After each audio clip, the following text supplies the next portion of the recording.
నమస్కారం, వార్తలకు స్వాగతం. ముందుగా ముఖ్యాంశాలు. టీడీపీ అధినేత నారా చంద్రబాబు నాయుడు మీడియా సమావేశం, పలు అంశాలపై వివరణ.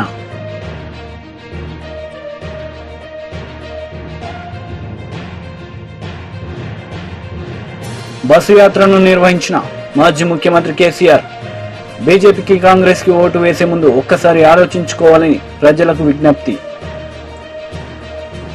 టీడీపీ అధినేత నారా చంద్రబాబు నాయుడు మీడియా సమావేశం నిర్వహించారు. ఈ సందర్భంగా పలు అంశాలపై ఆయన మాట్లాడారు. ఇది జరగాలి, అందుకే ఏ పని చేసినా పేదవారి కోసం చేయాలనుకుంటున్నాం. దీనికి ప్రత్యేకమైన శ్రద్ధ పెట్టాం. పేదరిక నిర్మూలన అసాధ్యం కాదు. ఈ టెక్నాలజీ పెద్ద హ్యాండీగా ఉంది మనకు. నాలెడ్జ్ ఎకానమీ సాధ్యం.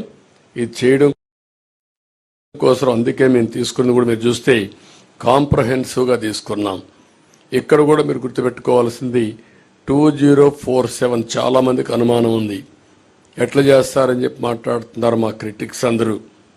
సంపద సృష్టించడం తెలిసిన పార్టీ తెలుగుదేశం పార్టీ.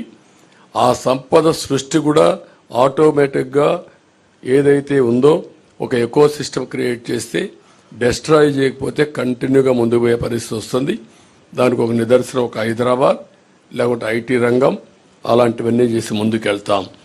అదే సమయంలో అంగన్వాడీ కార్యకర్తలను ఆదుకుంటాం. ఉద్యోగాలు చేసే మహిళలకు హాస్టల్ వసతి ఏర్పాటు చేసి వాళ్ళకు రక్షణగా నిలబడతాం. ఇంకొక పక్కన కొంతమంది గర్ల్స్ మధ్యలో చదువు ఆపేసి మళ్ళీ వాళ్ళు కంటిన్యూ చేయాలి అనే ఆలోచన ఉంది.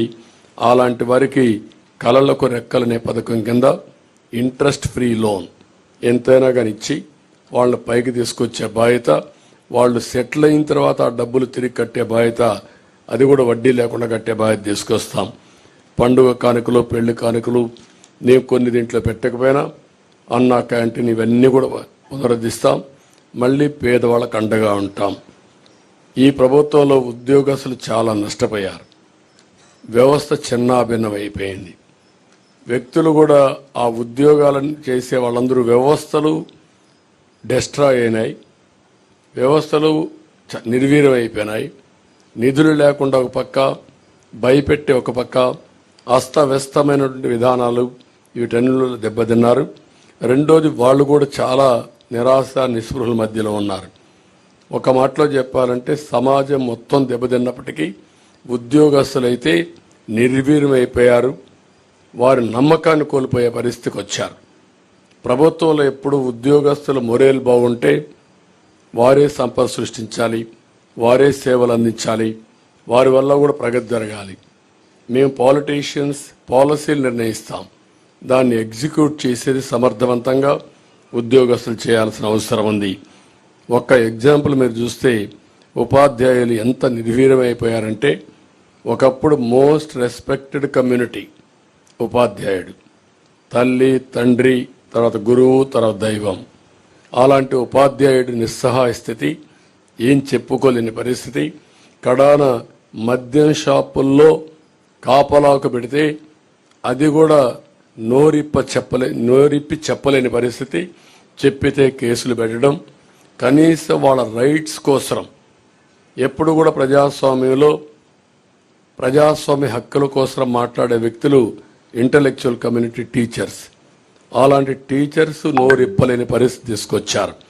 ఇంకొక పక్కన మనం ఒకసారి చూస్తే వీళ్ళందరిలో పిఆర్సీ లేదు, ప్రావిడెంట్ పిఎఫ్ లేదు, సరెండర్ లీవులు లేవు, లేకపోతే టీఏలు లేవు, లేకపోతే ఏది కూడా లేకుండా 20,000 25,000 కోట్ల రూపాయలు బకాయిలు పెట్టి అడిగితే వాళ్ళ మీద కేసులు పెట్టడం, వాళ్ళ సంఘ నాయకులను అరెస్టులు చేయడం, కావాలని కేసులు పెట్టి ఏసీబీ కేసులు పెట్టి వేధించడం, ఇది ఒక ఆనవాయితీగా అయిపోయింది.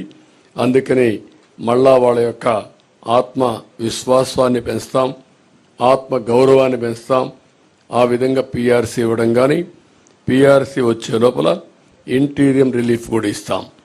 ఇంటీరియం రిలీఫ్ ఇచ్చి వాళ్ళకి ఇవ్వాల్సిన డబ్బులు కూడా ఫేజ్డ్గా అవన్నీ కూడా క్లియర్ చేసి ప్రతి నెల జీతాలు వచ్చే పరిస్థితికి మళ్ళీ తీసుకొస్తాం, ఆర్థిక వ్యవస్థని మెరుగుపరుస్తాం.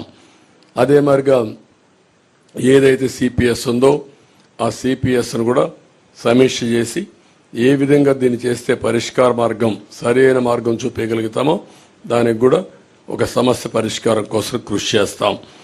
ఇది కాకుండా తక్కువ జీతాలు పొందే అవుట్సోర్సింగ్ కానీ, లేకపోతే అంగన్వాడీ కానీ, లేకపోతే మీకు పోలీసు వ్యవస్థల్లో ఉండే వీళ్ళందరికీ కానీ వాళ్ళందరినీ ఏ విధంగా చేయాలో అవన్నీ చేస్తాం. వాలంటీర్స్కి కూడా ఒక 10,000 రూపాయలు వేతనం పెంచుతాం. పాడి పరిశ్రమ స్వయం ఉపాధికి ఉపయోగపడుతుంది, దీన్ని కూడా పెద్ద ఎత్తున అభివృద్ధి చేస్తాం. ఇది కాకుండా కాపు సంక్షేమం కోసం ఒక 15,000 కోట్ల రూపాయలు ఖర్చు పెడతాం. ఇప్పుడు ఫస్ట్లో మీరు చూస్తే ఈబీసీ తీసుకొచ్చాం. ఈబీసీ తీసుకొచ్చినప్పుడు పోలవరంలో వారాహి విజయబేరి బహిరంగ సభలో పవన్ కళ్యాణ్ పాల్గొన్నారు. ఈ సందర్భంగా ఆయన ప్రసంగించారు. పాస్పోర్ట్ మీద ప్రధానమంత్రి గారు మోదీ గారు అయ్యారని చెప్పి ప్రధానమంత్రి గారి ఫోటో వేసుకోవట్లేదు కదా. అలాగే డ్రైవింగ్ లైసెన్స్ మీద ఆంధ్రప్రదేశ్ రాజముద్ర ఉంటుంది, లేదంటే Indian union motor driving licence అని ఉంటుంది, కానీ జగన్ ఫోటో ఉండదు. మన దరిద్రం ఏంటంటే ప్రతి పాస్ పుస్తకం మీద ఒక చిరాకైన నవ్వుతోటి జగన్ ఫోటో కనిపిస్తుంది. నీ ఫోటో ఎందుకు వేసుకోవాలయ్యా? మీరు అడగాలి. యువత పవర్ స్టార్ అని మాట్లాడతారు మీరు కూర్చోబెట్టి. మీరు అడగాల్సింది జగన్ని. ఈ కోపం, ఈ స్లోగనీరింగ్ వైసీపీ వాళ్ళ మీద చూపించండి, వాళ్ళ నాయకుల మీద చూపించండి. మీ ఫీజు రీఎంబర్స్మెంట్లు మీకు వచ్చినాయా? ఎవరికన్నా ఫీజు రీఎంబర్స్మెంట్లు వచ్చినాయా? మీకు ఫీజు రీఎంబర్స్మెంట్ రాకపోతే ఏం చేస్తాం? ఎవరిని అడగాలి? కోపాన్ని ఎవరి మీద చూపిస్తాడు? ఎన్నికల్లో మీరు చూపించాలి మీరు. అలాగే land titling act, Jagan land grabbing act కి మన పాస్ పుస్తకాల్లో జగన్ బొమ్మ వేసేసుకున్నాడు. మనకి సరిహద్దు రాళ్లలో జగన్ బొమ్మ. వీళ్ళకి ఇప్పటి నుంచి కాదు, జగన్ కుటుంబీకులకి వాళ్ళ తాతగారి దగ్గర నుంచి పక్కన వాడి ఆస్తి లాక్కోవడం చాలా ఆనవాయితీ వాళ్ళకి. దానికి ఇన్సిడెంట్ కూడా చెప్తా. వెంకట్ నరసాయి గారు అని చెప్పి రైల్వే కోడూరులో వెరైటీస్ మైన్ ఆయనకి పాప అక్కడ ఉన్నాయని కనిపెట్టిన వ్యక్తి, గుర్తించిన వ్యక్తి. ఆయన ఒక చిన్న మైనింగ్ లీజ్ తీసుకొని వైఎస్ జగన్ గారి తాతగారికి మనుషుల్ని పనికి పెట్టుకున్నారు. పనికి పెట్టుకుంటే వెంకట నరసాయి గారిని కొద్ది రోజుల తర్వాత ఏమైందో తెలియదు, అని చనిపోయారు. ఆ వెరైటీస్ మైన్ వైఎస్ కుటుంబీకులకు వెళ్ళిపోయింది. సో పక్కనోడి ఆస్తి దోచుకోవడం అనేది అది వాడి కుటుంబ లక్షణం, అది వారి డిఎన్ఏలోకి వెళ్ళిపోయింది. ఎందుకు చెప్తున్నానంటే మన ఆస్తుల మీద జగన్ ఫోటో ఏంటి? అది మన ఆంధ్రప్రదేశ్ రాజముద్ర ఉండాలి తప్ప వైఎస్ జగన్ ఫోటో ఎందుకు? ఇది మనం ఆలోచించాలి. అలాగే ఉదాహరణకి ఈ యాక్ట్ వచ్చిన తర్వాత మీ ఇల్లు మీది అని చెప్పి మీరు ఆఫీసర్ దగ్గరికి వెళ్ళాలంట, వెళ్ళి అప్లై చేసుకోవాలి.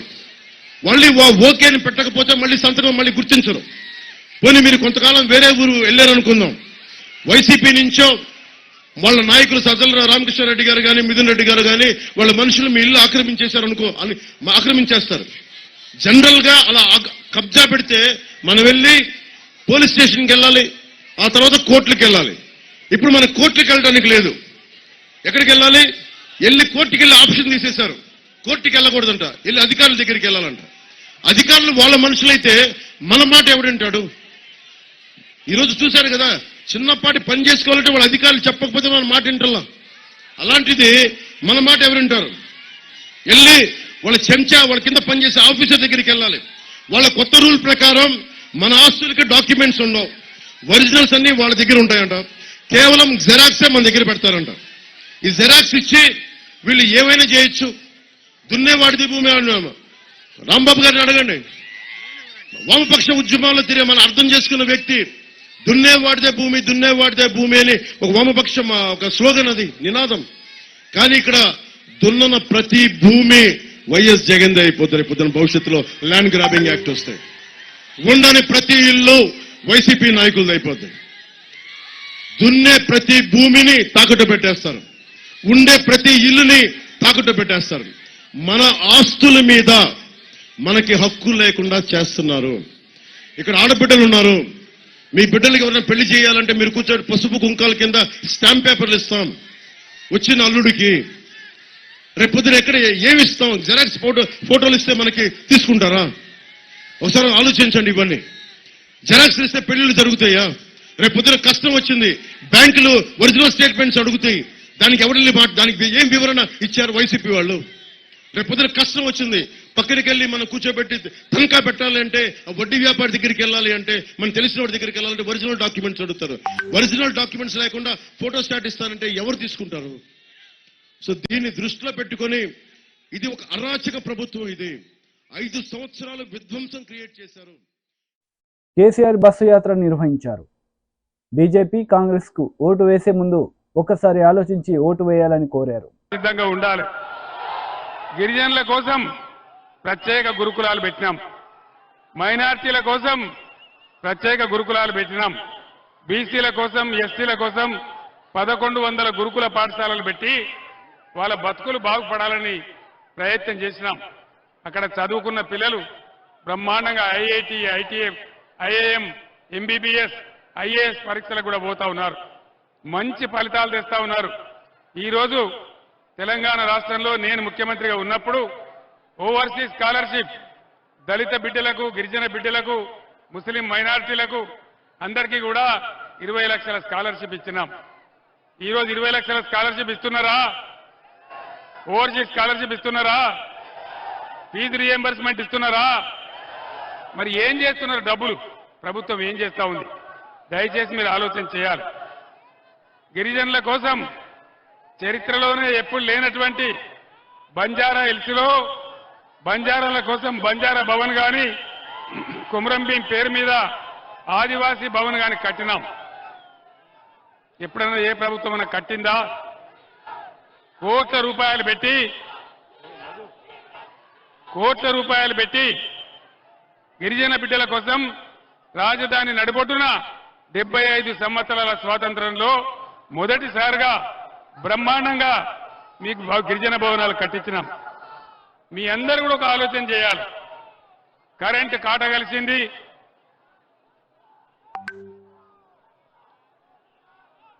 ఈరోజు ఇది కూడా తీసేయి. సింగరేణి బిడ్డలకు కూడా బీఆర్ఎస్ హయాంలో ఎటువంటి లాభాలు చేసినామో, ఏమేమి సాయం జరిగిందో మీ అందరికీ తెలుసు. తెలంగాణ స్పెషల్ ఇంక్రిమెంట్ ఇచ్చినాం, బోనస్ ఇచ్చినాం, చరిత్రలో ఎప్పుడు లేనంత పెంచినాం. ఇప్పుడు ఈ ప్రభుత్వం సింగరేణిని కూడా ముంచే కార్యక్రమంలో ఉంది.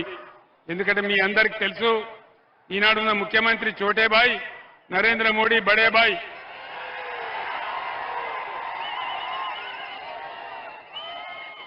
నేను ముఖ్యమంత్రిగా ఉన్నప్పుడు మనకు సింగరేణి బొగ్గు ఉండంగా కూడా ఇదే నరేంద్ర మోడీ మీరు అదాని ఆస్ట్రేలియా నుంచి తెచ్చేటువంటి బొగ్గు దిగుమతి చేసుకోవాలి అని నా మీద పంచాయతీ పెట్టినాడు.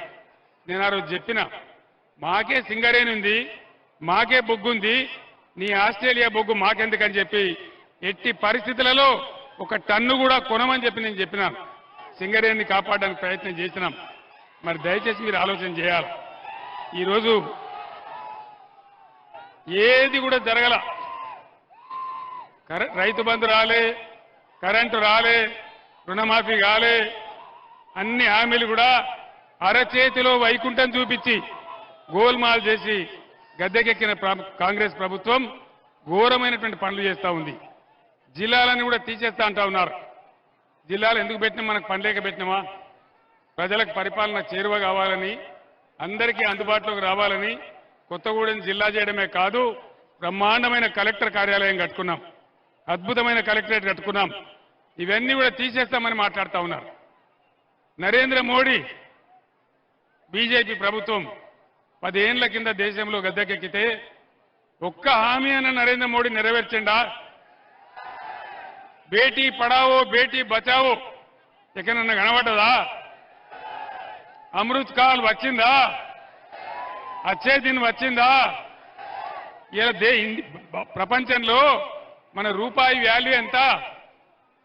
83 రూపాయలు. $1కు 83 రూపాయలు. నరేంద్ర మోడీ అంత దరిద్రమైనటువంటి పరిపాలన మళ్ళా చూడం మనం. అంత దుర్మార్గమైన పాలన, మతాలకు పంచాయతీ పెట్టి మనకు ఉద్వేగం రేపి ఓట్లు దొబ్బుకున్నాడే తప్ప ఏ ఒక్క మంచి పని కూడా జరగలే. అమృత్ కాలం నాడు వచ్చిందా? ఏ ఒక్క మంచి పని జరిగిందా? ఇవన్నీ జరగకపోగా ఇవాళ ఏమంటున్నాడు నరేంద్ర మోడీ? నేను గోదావరి నదిని ఎత్తుకపోయి తమిళనాడుకు కర్ణాటక ఇస్తా అంటున్నాడు. తెలంగాణకున్న ఒకే ఒక్క ఆధారం గోదావరి నది. ఆ గోదావరి నది కూడా పోతే మన బతికేం కావాలి? భద్రాచలం దగ్గర దుమ్ముగూడెం సమీపంలో ఖమ్మం జిల్లాలోని ఎత్తైన ప్రాంతాలు ఏనుకూరు కావచ్చు, జూలూరుపాడ కావచ్చు, ఇంకా కిందికున్న మండలాలు కావచ్చు. ఎంపీ విజయసాయిరెడ్డి మీడియా సమావేశం నిర్వహించారు. ఈ సందర్భంగా పలు అంశాలపై ఆయన వివరణ ఇచ్చారు. మా యొక్క తప్పకుండా 7కు 7 అసెంబ్లీ స్థానాలు కైవసం చేసుకుంటాం. నెల్లూరు పార్లమెంటు స్థానాన్ని కూడా కైవసం చేసుకుంటామన్నటువంటి దృఢ విశ్వాసంతో మేము ఎన్నికలకు వెళ్తా ఉన్నాం. తప్పకుండా 7 అసెంబ్లీ ఈ యొక్క పార్లమెంట్లో ఉన్నటువంటి 7 శాసనసభ్యులు ఒక సహకారంతో ఈ యొక్క కళ సాకారం అవుతుంది అన్నటువంటి దృఢ విశ్వాసం మా అందరిలో కూడా ఉంది.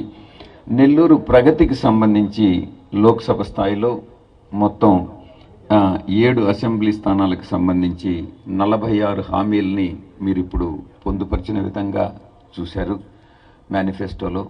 ఈ 46లో పార్లమెంటు నియోజకవర్గ పరిధిలో 20 అంశాలు ఉన్నాయి, వాగ్దానాలు ఉన్నాయి. అసెంబ్లీ పరిధిలో 26 హామీలను మేనిఫెస్టోలో పొందుపరచడం జరిగింది. 20+26 రెండు కలిపి 46 వాగ్దానాల్ని చేయడం జరిగింది. ఇక అసెంబ్లీ నియోజకవర్గాలన్నిటిలో కూడా విస్తృతంగా పర్యటించి ప్రజాభిప్రాయ అందరూ కూడా పార్టీ కార్యకర్తల్ని అందరి దగ్గర నుంచి కూడా అభిప్రాయాలు సేకరించిన తర్వాత ఈ జిల్లా ప్రగతికి నియోజకవర్గాల వారీగా ప్రతిపాదనలు తీసుకొని ఈ యొక్క లోకల్ మేనిఫెస్టోని మా యొక్క గౌరవ అధ్యక్షులు ఇచ్చినటువంటి స్ఫూర్తితో, పార్టీ అధ్యక్షులు గౌరవ ముఖ్యమంత్రులు ఇచ్చినటువంటి స్ఫూర్తితో దీన్ని మనం తయారు చేసుకోవడం జరిగింది. అన్ని వాగ్దానాల్ని తప్పకుండా నెరవేర్చగలమన్నటువంటి దృఢ విశ్వాసం మా అందరిలో కూడా ఉంది. పూర్తి బాధ్యత, దీన్ని అమలు చేసేటటువంటి పూర్తి బాధ్యత, దీన్ని అంకిత భావంతో కార్యరూపంలోకి తీసుకొచ్చి కార్యరూపంలోకి తీసుకొస్తామనని నేను, మా అందరూ శాసనసభ్యులందరం కూడా సంయుక్తంగా ఈ యొక్క ప్రెస్ కాన్ఫరెన్స్ని ద్వారా పాత్రికేయ మిత్రుల ద్వారా మేము నెల్లూరు పార్లమెంటు ప్రజలందరికీ కూడా తెలియజేసుకుంటా ఉన్నాం. ఇక మరికొన్ని అంశాలను కానీ చర్చించాల్సి వస్తే, మీరు నిన్నను ఈరోజు చంద్రబాబు నాయుడు మేనిఫెస్టోను విడుదల చేయడం జరిగింది. ఇప్పుడు జనసేన, బీజేపీ, టీడీపీ కూటమిగా ఏర్పడి మేనిఫెస్టోలో మాత్రం చాలా ఏదో తెలివైన వాడిని అనుకుంటాడు చంద్రబాబు. ఇది జనసేన, తెలుగుదేశం పార్టీ అధినేతల ఫొటోస్ మాత్రమే దానిలో ఉన్నాయి. బీజేపీ అధినేత మోడీ గారి ఫోటో ఎందుకు లేదు అన్నటువంటి విషయాన్ని నేను ప్రశ్నిస్తా ఉన్నాను. ఇదే మీరు 2014లో తీసుకుంటే మోడీ గారి ఫోటో ఉంటుంది. కానీ ఇప్పుడు మోడీ గారి ఫోటో దీనిలో మాయమైంది. దీనికి కారణం, ఎక్కడ ముస్లిం సామాజిక వర్గం దూరం అవుతుందేమో అన్నటువంటి ఒక భయంతో తెలుగుదేశం పార్టీ అధ్యక్షుడు చంద్రబాబు నాయుడు దీంట్లో ఉద్దేశపూర్వకంగా మోడీ గారి ఫోటో మిస్ చేశాడు. దీనిలో మిస్ చేయడం కాదు, ఉద్దేశపూర్వకంగా వాళ్ళని. ఇంకొక విషయం కూడా, బీజేపీ గతంలో తాము ఇండిపెండెంట్గా పోటీ చేసినప్పుడు రాయలసీమకి ఏదో నియమావళిని ఇంకొక రకంగా మేనిఫెస్టో విడుదల చేసినటువంటి బీజేపీ దీనిలో భాగస్వామి కానట్లయితే బీజేపీ ఎందుకు సపరేట్ మేనిఫెస్టో విడుదల చేయట్లేదు? బీజేపీ సపరేట్ మేనిఫెస్టో విడుదల చేయలేదు అని అంటే దీంట్లో భాగస్వామి అయి ఉండాలి కదా, దీంట్లో బీజేపీ కూడా ఇంక్లూడ్ అయి ఉండాలి కదా. ఇదంతా కూడా ఉద్దేశపూర్వకంగా ఒక రకమైనటువంటి భయంతో, ముస్లిం సోదరులు ఎక్కడ ఓటేయరు అన్నటువంటి ఒక భయంతో ఇదంతా కూడా చంద్రబాబు నాయుడు చేస్తున్నటువంటి కుట్ర అన్నటువంటి విషయాన్ని అర్థం చేసుకోవాలి. అనేక సార్లు అనేక సమావేశాల్లో ఒక విషయాన్ని నేను సూటిగా ప్రశ్నించాను. రాబోయేటటువంటి 5 సంవత్సరాలు సంతనూతలపాడులో స్వర్ణాంధ్ర సహకార యాత్రలో పాల్గొన్నారు నందమూరి బాలకృష్ణ. ఈ సందర్భంగా పలు అంశాలపై ఆయన మాట్లాడారు. విదేశీ విద్యను పెట్టుకున్నాడు. అలాగే తెలుగుదేశం పార్టీ అధికారంలోకి వస్తే మళ్ళీ అలాగే ఈ యొక్క ఏది ఎస్సీ సప్లైర్ ఉందో పూర్తిగా దాన్ని రద్దు చేసేసాడు. రేపు తెలుగుదేశం పార్టీ అధికారంలోకి వస్తే తప్పకుండా ఈ యొక్క ఏపీఐసి ద్వారా రుణాలు ఇప్పిస్తాము. అలాగే ఈ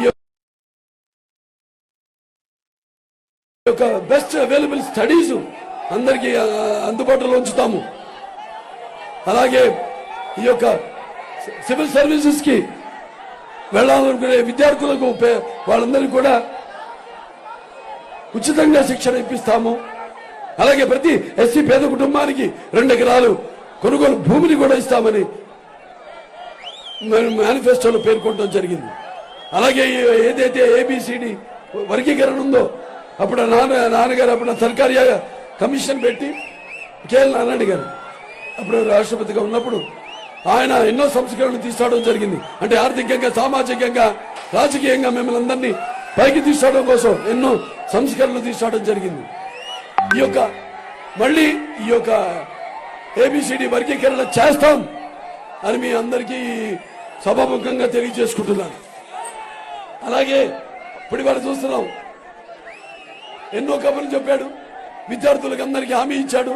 ప్రతి సంవత్సరం జాబ్ క్యాలెండర్ రిలీజ్ చేస్తానని కలుబలు కబుర్లు చెప్పి మరి విద్యార్థుల్ని కొత్త పరిశ్రమలు రాకపోగా ఉన్న పరిశ్రమలు కూడా వెళ్ళగొట్టేసి మరి విద్యార్థుల్ని ఈ యొక్క గంజాయికి, డ్రగ్స్ కి అలవాటు చేసి మోసం చేశాడు. మరి పెద్దానికి నేను సిద్ధం అంటాడు. 1600 ప్రజల ధనాన్ని మొత్తం రాష్ట్రం అంతా హోర్డింగులు పెట్టించాడు. నేను సిద్ధమని. మరి విద్యార్థులకి సమాధానం చెప్పడానికి సిద్ధమా? లేకపోతే తన తల్లి చెల్లిని ఇంటి నుంచి బయటికి గెట్టేసి మరి బాబాయిని చెప్పిన వాళ్ళ నిందితుల్ని కాపాడుతూ వాళ్ళ చెల్లికి మోసం చేశాడు. మరి వాళ్ళకి సమాధానం చెప్పడానికి సిద్ధమా? అలాగే ఉద్యోగస్తులు ఉన్నారు. సిపిఎస్ వచ్చిన వారం రోజుల్లో సిపిఎస్ రద్దు చేస్తారని మాటిచ్చాడు. మోసం చేశాడు వాళ్ళ ఉద్యోగస్తులు. వాళ్ళందరినీ సమాధానం చెప్పడానికి సిద్ధమా? నా బీసీలు, నా ఎస్సీలు, నా ఎస్టీలు, నా మైనారిటీలు అంటూ మరి సవాల్ని డోర్ డెలివరీ చేయించి ఒక కుటుంబం రైలు కింద పడి ఆత్మహత్య చేసుకుంటే మరి వాళ్ళందరికీ వాళ్ళ ప్రాణాలు తిరిగి ఇవ్వడానికి సిద్ధమా? లేకపోతే పిల్లాడు తన అక్కని వేధిస్తున్నారని అడిగితే కెరోసిన్ పోసి అతన్ని తగలబెట్టి చంపేశారు. మరి అతని వాళ్ళ కుటుంబ సభ్యులకి వాళ్ళ కన్నీళ్లు తొడవడానికి సిద్ధమా? లేకపోతే ఒక రాజధాని లేని రాష్ట్రం, అటేమో అమరావతి రైతులు ఉద్యమిస్తుంటే వాళ్ళని అవహేళన చేస్తూ ఆ రైతులకు మరి సమాధానం చెప్పడానికి సిద్ధమా? లేకపోతే ఇక్కడ పోలవరాన్ని గోదావరిలో కలిపేసి తనని బ్లాక్ లిస్ట్ లో పెట్టిన తనని తన ప్రభుత్వాన్ని బ్లాక్ లిస్ట్ లో పెట్టిన కాంట్రాక్టర్లకి మరి బిల్లులు చెల్లించడానికి సిద్ధమా? లేకపోతే ఈ యొక్క రైతు వ్యవస్థ ఏదైతే ఉందో దాన్ని రద్దు చేసి మరి ఎంతో మంది రైతుల ఆత్మహత్యలకు మన దేశంలోనే మొదటి స్థానంలో పెట్టిన మరి రైతులకు సమాధానం చెప్పడానికి సిద్ధమా? లేకపోతే ధరలు ఆకాశానికి అంటుకుంటున్నాయి. ఇవాళ మన విద్యుత్ ఛార్జీలు 7 సార్లు పెంచాడు. అలాగే ఆర్టీసీ ఛార్జీలు 5 సార్లు పెంచాడు. అలాగే పెట్రోల్ డీజిల్ ధరలు పెంచాడు. అలాగే ఇంటి పన్ను, నీటి పన్ను, ఆస్తి పన్ను, చివరికి చెత్త మీద పన్ను కూడా వేసి పెంచేశాడు. వాటిలన్నింటినీ తగ్గించడానికి సిద్ధమా? జగన్, ఇక నీ మోసాలు, నీ పొగరు నడుము విరిచే రోజు వచ్చింది. నీ అహోనరాలు తెగిపడే సమయం వచ్చింది. అణువణువులో నిండని నీ అహంకారం. వార్తలు ముగించే ముందు ముఖ్యాంశాలు మరోసారి. టీడీపీ అధినేత నారా చంద్రబాబు నాయుడు మీడియా సమావేశం, పలు అంశాలపై వివరణ.